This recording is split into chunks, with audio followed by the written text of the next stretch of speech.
Nous savons faire du blanc, mais dans la nature, il y a plusieurs blancs.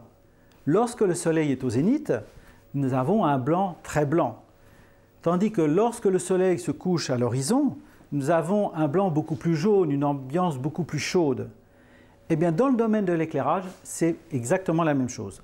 Nous mesurons la température de couleur à partir d'une unité de mesure qui s'appelle le Kelvin. Le Kelvin, c'est quoi? C'est la température d'un filament qui est chauffé et qui dégage une lumière. Et nous allons faire ensemble une petite expérience.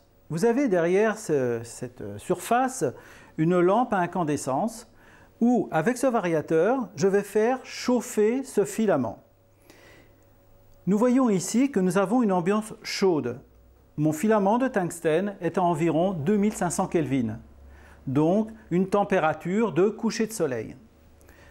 Si je monte la température de ce filament, vous voyez que la lumière devient de plus en plus blanche.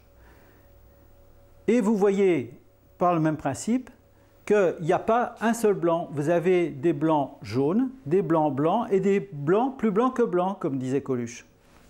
Malgré Coluche, plus blanc que blanc, je ne peux pas, parce que mon filament de tungstène va claquer. En revanche, les fabricants comme Philips peuvent fabriquer des tubes fluo dont la température de couleur est beaucoup plus élevée. Ici, nous avons une température de couleur de 6500 Kelvin. 6500 Kelvin, c'est la température de couleur de la lumière à la montagne. Comme vous avez pu le remarquer, la neige à la montagne n'est pas blanche, elle est blanc bleuté. Comme vous pouvez le constater sur ce morceau de tube, le plus blanc que blanc, eh bien c'est bleu. Donc Coluche pensait que ça n'existait pas, eh bien oui, ça existe.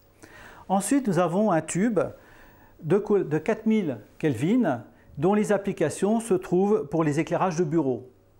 En revanche, si vous voulez une ambiance un peu plus chaude, vous pouvez prendre un tube à 3000 Kelvin qui vous donnera une ambiance beaucoup plus reposante, beaucoup plus détendue, voire un tube à 2700 Kelvin qui va être pour des applications plus d'intérieur, puisque là nous nous rapprochons des températures de couleur de l'incandescence.